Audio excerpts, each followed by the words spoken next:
parlons de mobilité électrique et de leurs bienfaits pour la planète. Nous en parlons avec Fares Boubakour, enseignant HEC Rouira, spécialiste des transports, Oussama Touaba, ingénieur-chercheur au niveau du CDER et inventeur du prototype de la voiture électrique algérienne. Et enfin, professeur Belkacem Barket, professeur à l'université de Batna, spécialisé notamment dans la robotique. Impact. Nous avons le plaisir de recevoir ce vendredi professeur Fares Boubakour, professeur HEC Rouira, spécialisé dans le domaine de la logistique et du management. À votre service. Monsieur Fares Boubakour, aujourd'hui, la thématique que nous souhaitons développer, c'est bien la mobilité électrique à travers le monde et en Algérie, pourquoi pas. Alors, au jour d'aujourd'hui, Monsieur Fares Boubakour, vous suivez certainement toutes les dernières tendances qui se dessinent à l'international. On parle beaucoup aujourd'hui de voitures électriques, de systèmes électriques, de mobilité électrique. Je voulais d'abord, comme première question, vous demander de quoi s'agit-il exactement? En fait, effectivement, le développement maintenant de ce qu'on peut appeler l'électromobilité, qui est davantage maintenant orienté vers la voiture particulière, mais qui existait bien entendu pour les transports collectifs, que sont le tramway, le métro, les trolleybus et tout ça. Donc le fait maintenant que ça se généralise, je dirais que ça se démocratise pour toucher le transport individuel, donc à travers une voiture, il y a effectivement émergence de ce qu'on peut appeler l'électromobilité, qui est donc une mobilité basée sur une voiture, je dirais électrique, qui elle donne, il est vrai, un certain nombre d'avantages, notamment l'impact sur l'environnement, que l'on va pouvoir développer à cette occasion. Oui. Alors justement, Monsieur Fares Boubakour, quand on parle d'électromobilité, on parle que de voitures. Cela concerne que le secteur des voitures. Oui, de plus en plus, mais en réalité, l'électromobilité touche aussi bien les autres modes collectifs, que sont le métro, le tramway, le trolleybus, comme je disais à un instant. Maintenant, ça touche de plus en plus le mode individuel, qui est la voiture, qui est le vélo maintenant, le vélo électrique. Il y a également la moto ou le scooter électrique.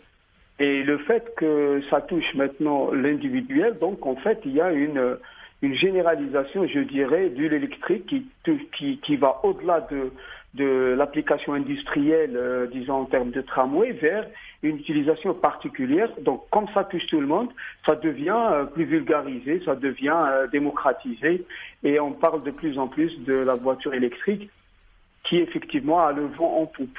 D'accord. Justement, il a le vent en poupe. Est-ce que c'est dû peut-être au Covid, au fait que le monde s'est replié, que la nature a eu le temps de se reposer et qu'au jour d'aujourd'hui, on veut avoir de nouveaux réflexes, ou c'est une tendance qui existait déjà mais qui n'était pas très démocratisée, entre guillemets? Tout à fait. En réalité, l'électrique existe depuis longtemps. Mais en réalité, si l'on compare maintenant les rendements, l'autonomie, le coût d'acquisition, etc., par rapport à la voiture, disons, carbonée ou qui est basée sur le fossile, il n'y a pas photo. Donc, si vous avez maintenant des moyens de transport qui sont accessibles, ben, les gens ont tendance à utiliser le moins cher et le plus efficace.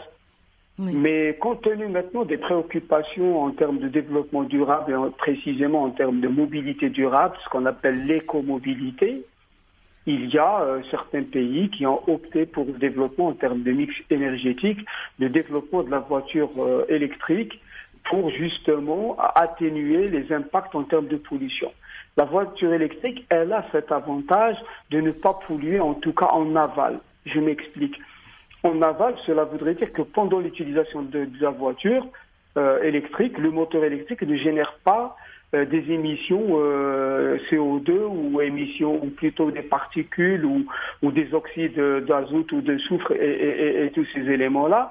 Et par conséquent, elle devient vraiment adaptée pour réduire l'impact environnemental, notamment en mobilité urbaine, parce que c'est la ville qui génère le plus de pollution on peut l'imaginer. Et en plus, les villes deviennent de plus en plus polluées avec des smogs et des particules fines et des microparticules, etc. Donc le fait de pouvoir rouler en voiture électrique va réduire d'une manière drastique, je dirais, la pollution. Or, faudrait rester un peu relatif dans le sens où quand on fabrique des batteries, quand on fabrique de l'électricité à la base, on va forcément polluer également.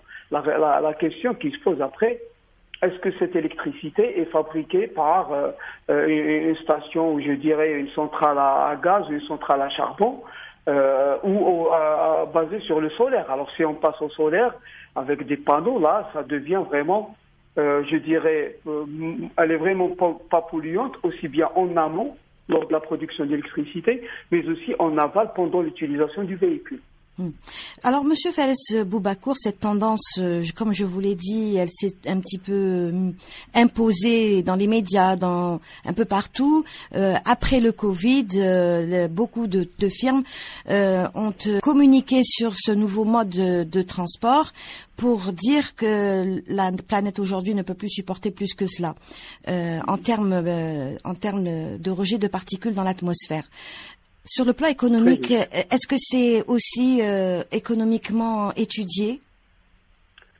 Oui, il est vrai, comme vous l'avez si bien signalé, Madame Rajeb, c'est que avec le Covid ou la Covid, on a effectivement réduit les déplacements. Il y a eu même un impact sur l'industrie, donc les émissions, rappelons-le, disons les émissions causées par les transports sont estimées à 25% des émissions existantes, parfois même jusqu'à 35%. Et ça, c'est une moyenne, parce que si on regarde au niveau urbain, au niveau d'une agglomération, les taux d'émissions sont beaucoup plus élevés pour les transports.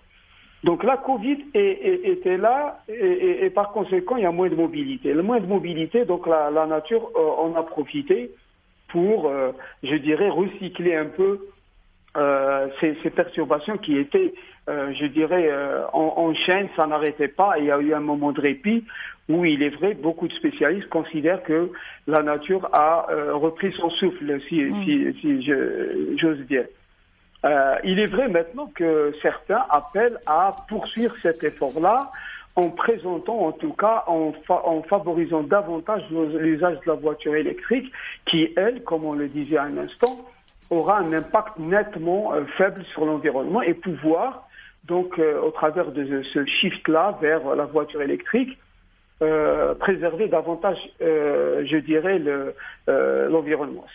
C'est une sorte de déclic en réalité, je crois, à mon sens, que maintenant la voiture électrique, j'allais dire comme concept, d'ailleurs elle s'est démocratisée depuis déjà quelques années, faudrait-il le dire.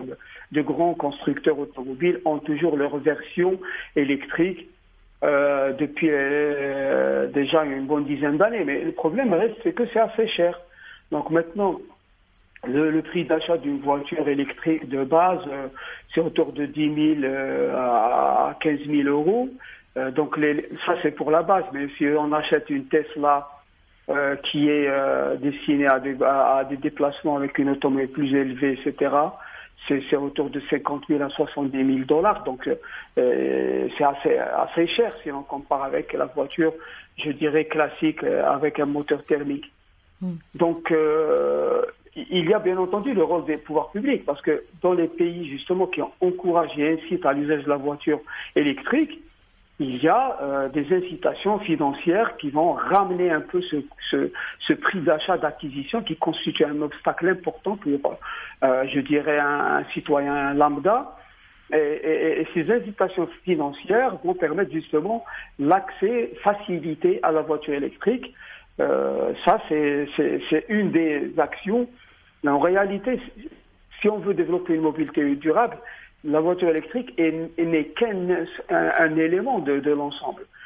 Car il est possible aussi d'avancer sur la mobilité, disons, urbaine durable, en développant d'une partie, en tout cas sur un point, la technologie, entre autres les voitures électriques, mais également en développant d'autres modes d'organisation, développant le comportement, en impactant un peu la planification, développer les transports collectifs est une façon de faire du développement, je dirais, durable, ou l'écomobilité, parce qu'on va mettre plus de personnes sur un bus, sur un tramway. Il y a également d'autres tendances, comme la marche à pied, qui est maintenant devenue, je dirais, un cheval de bataille pour les médecins et pour le domaine sanitaire, le vélo également. Donc en réalité, il faut regarder tout ça, ou l'électromobilité, comme étant un élément d'une stratégie encore plus globale. J'ai oublié de citer par exemple les services, l'existence du covoiturage, de l'autopartage, développement des taxis ou des taxis, les VTC, etc. Donc quand on regarde tout cet ensemble-là, l'électromobilité devient un élément qui peut apporter, il est vrai, un impact moindre sur l'environnement, mais n'oublions pas qu'une voiture électrique va elle-même, en tout cas comme la voiture thermique, un moteur thermique, occasionner la congestion. Il y aura toujours plus de congestion parce qu'il y aura plus de voitures, même si elles sont électriques. Donc la mobilité durable est une vision qui va essayer plutôt de réduire l'impact du déplacement et de la mobilité sur l'environnement, sur la perte de temps. Donc la perte de temps, c'est de l'économie. La congestion, j'entends, mais également les accidents.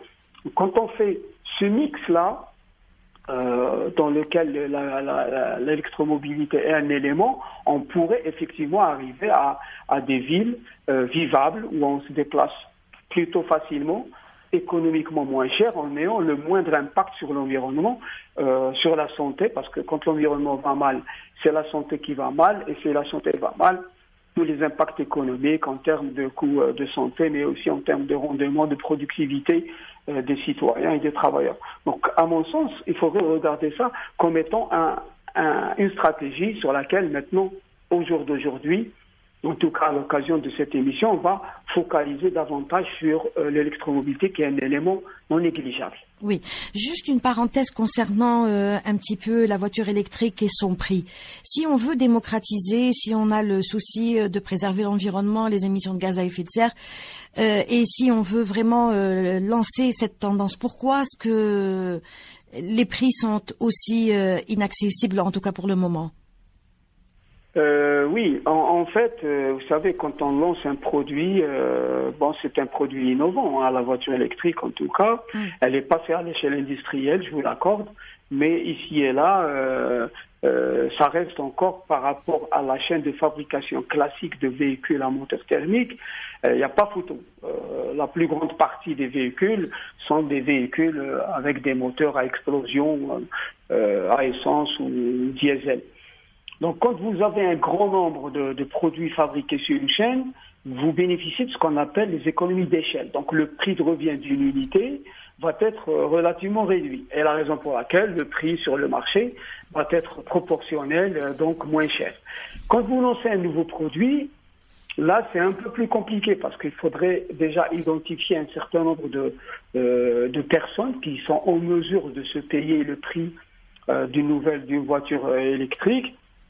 Alors, c'est pas tout le monde qui est convaincu de la pollution, parce que la pollution est un problème collectif et non pas individuel.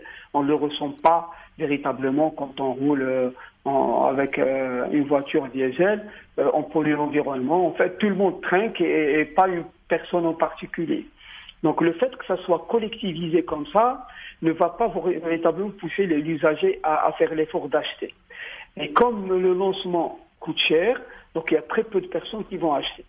Ceci est d'une. Et de deux, vous avez l'alternative. Quand les gens ont l'alternative de rouler en véhicule avec un moteur à explosion, le diesel, avec un prix du carburant relativement accessible, donc les gens vont véritablement rester sur leurs habitudes. C'est pour ça que je disais tout à l'heure, il y a une brique qu'on appelle comportement dans l'écomobilité qu'il va falloir développer, en tout cas travailler dessus. Oui. La cherté, pour répondre précisément à votre question, quand on lance un produit innovant, il est toujours cher. C'est un peu le cycle de vie du produit. Un produit, il est lancé, il atteint une certaine maturité et puis il fait un déclin. Donc en fait, au moment du lancement, cette phase de lancement, elle est toujours chère. C'est seuls les clients premium, si vous voulez, qui ont des moyens, qui peuvent accéder au produit en attendant qu'il soit démocratisé. Au moment où il sera démocratisé, là, les prix auront tendance à baisser pour arriver à des niveaux de prix actuels. Ceci pousse justement les pouvoirs publics, n'est-ce pas, à mettre une subvention pour pousser les usagers à acquérir à ce moment-là la voiture électrique qui est relativement chère. Voilà. Monsieur Fares Boubakour, on parle aujourd'hui de mobilité électrique et on sait que ça ne s'arrête pas à la voiture. Il y a beaucoup de moyens, de systèmes électriques qui servent le transport, le secteur du transport. Au jour d'aujourd'hui, si on voulait s'intéresser au cas Algérie, déjà, est-ce que ce concept est valable pour nous, la mobilité électrique? Est-ce que nous, on peut y accéder? Aujourd'hui, les projets, les choses sont matures pour lancer cette nouvelle façon de faire. Très très juste. Oui, effectivement, quand on parle déjà des transports collectifs, parce que faut avoir deux briques dans la démarche.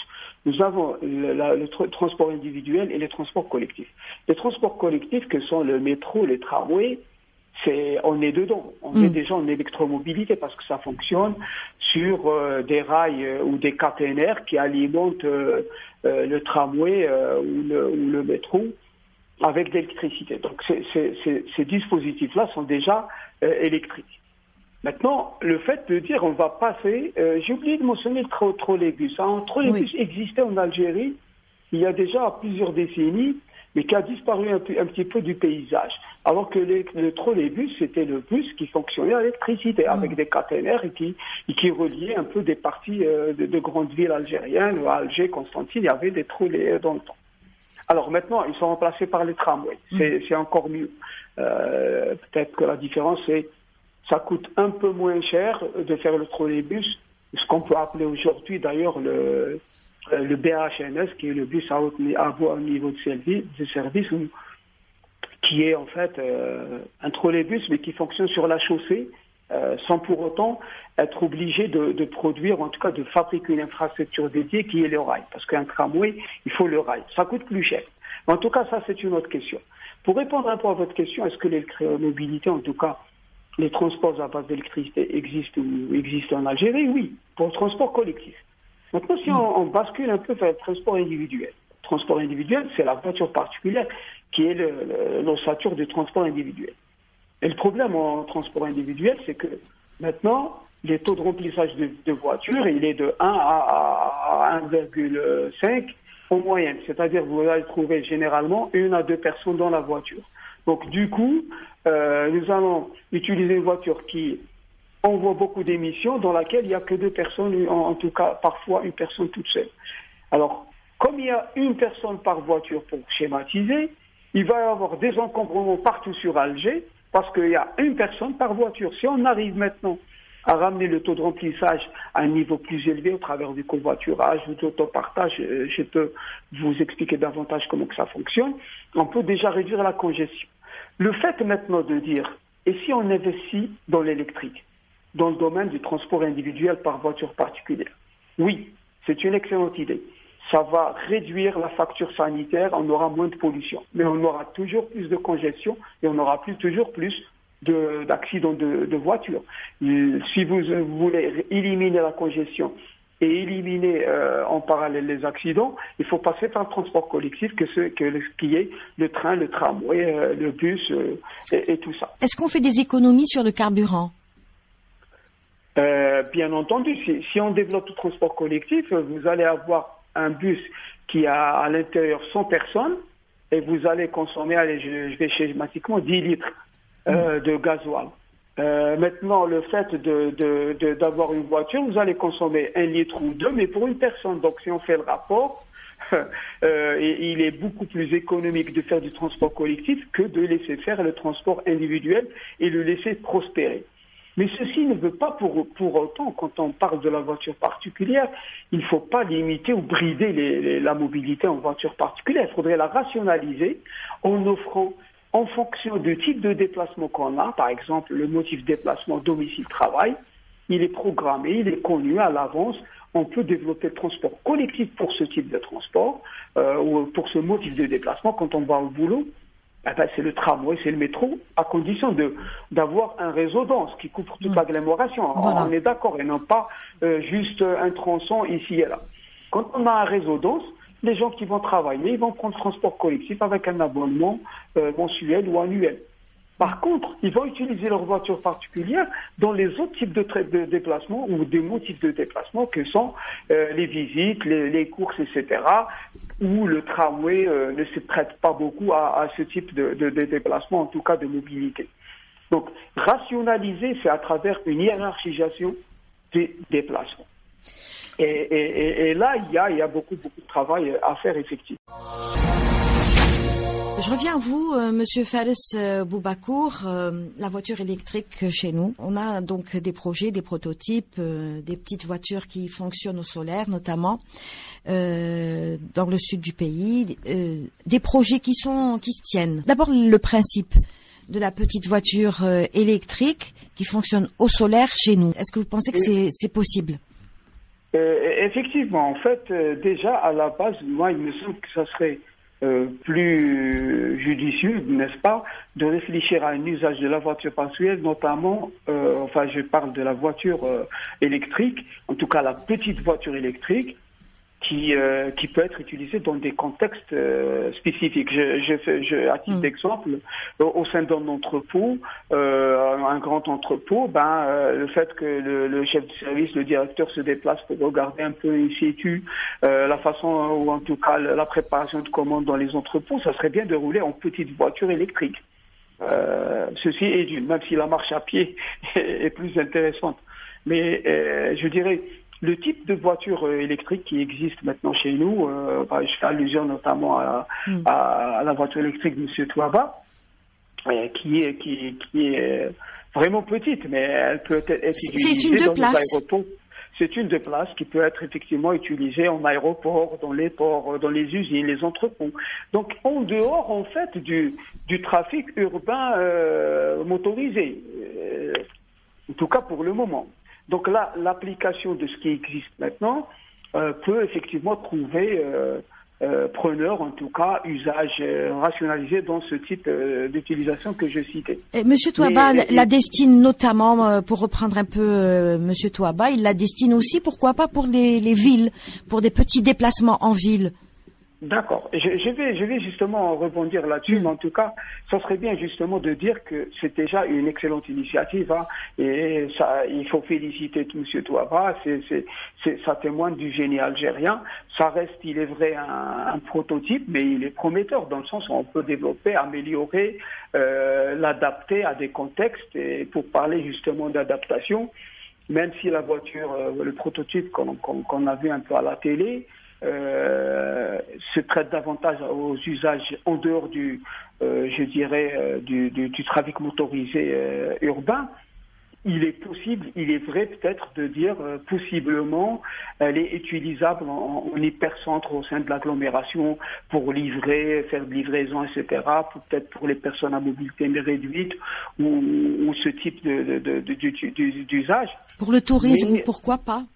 Peut-être pour le tourisme, effectivement, mais cela reste, en tout cas pour le prototype qu'on en a vu, on ne peut l'utiliser que pour des usages vraiment restreints en centre-ville avec un trafic hétérogène.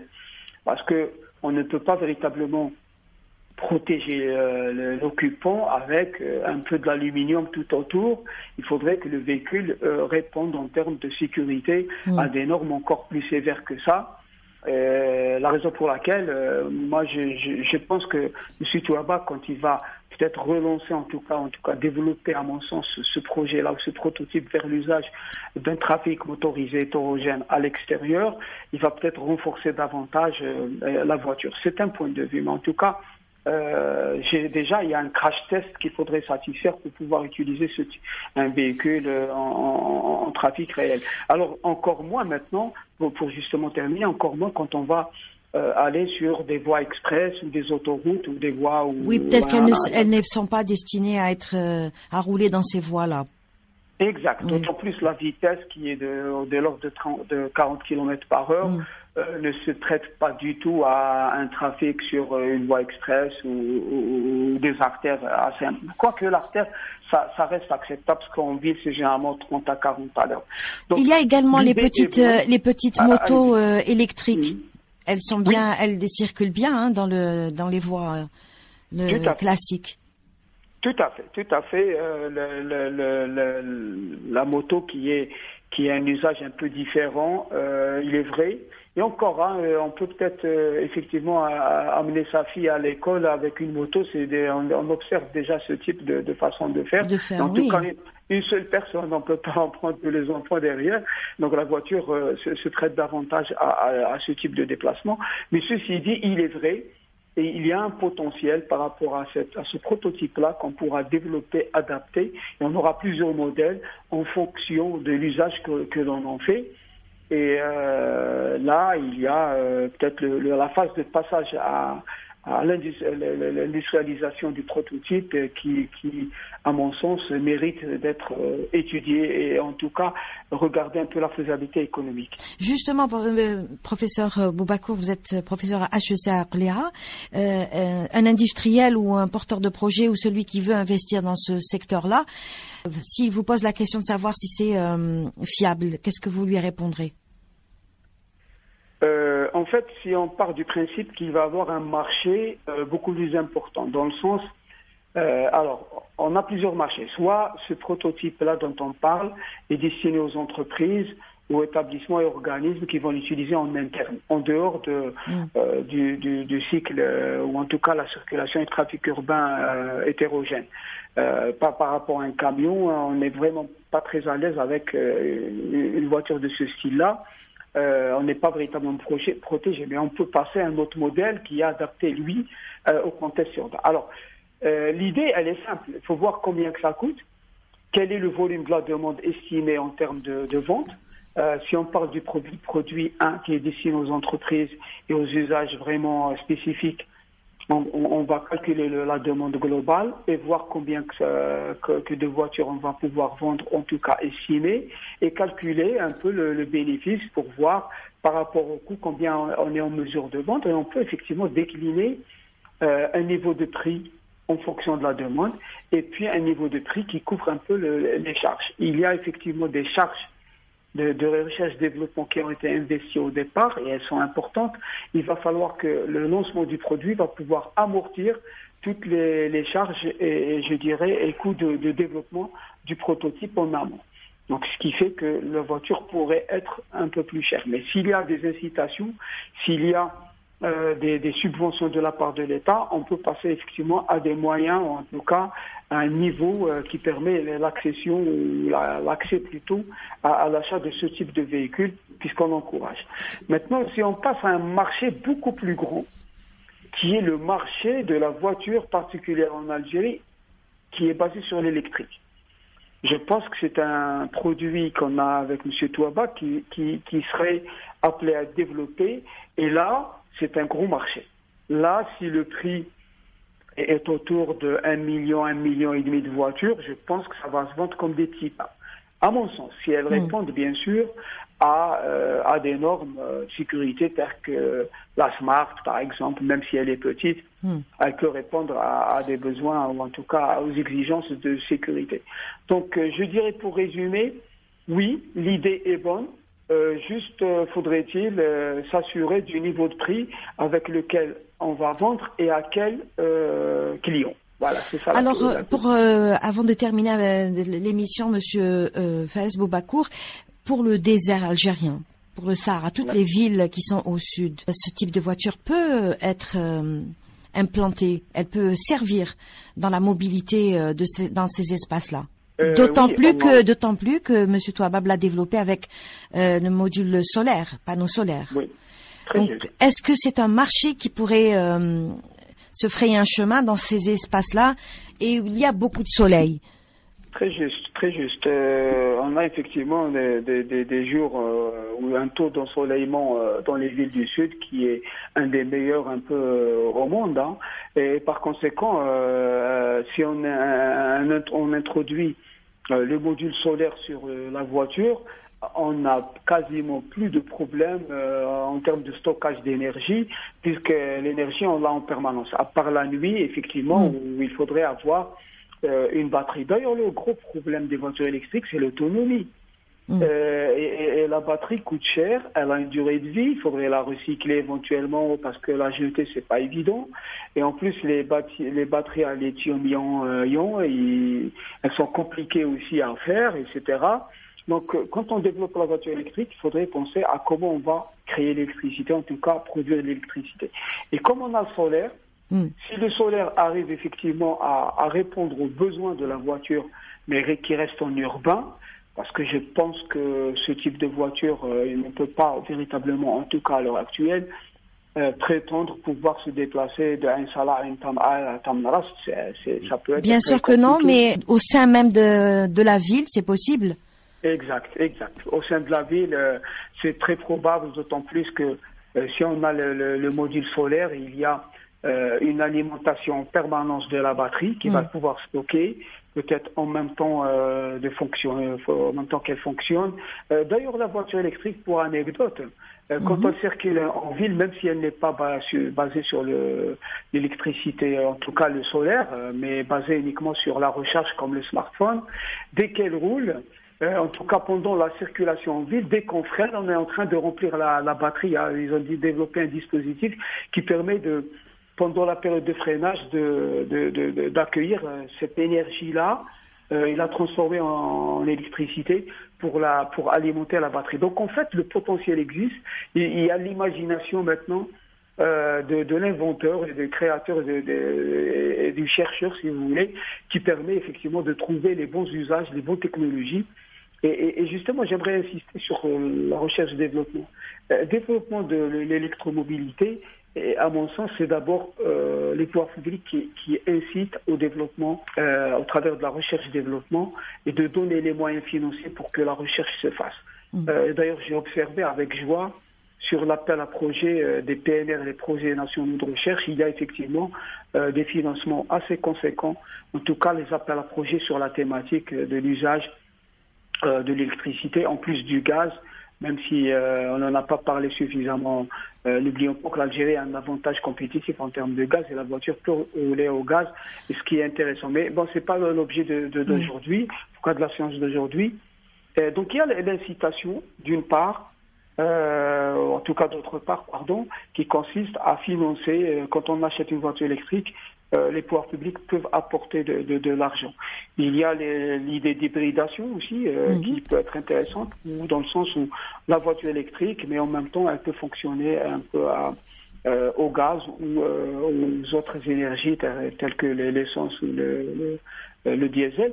Ça permet d'accompagner la transition énergétique, parce qu'on ne peut pas changer de mode d'une manière brutale. Tout à fait. Brutale. Oui. Et le fait d'introduire l'hybridation, ou en tout cas la voiture hybride, permet effectivement de socialiser un peu la voiture électrique pour qu'elle trouve au fur et à mesure sa place.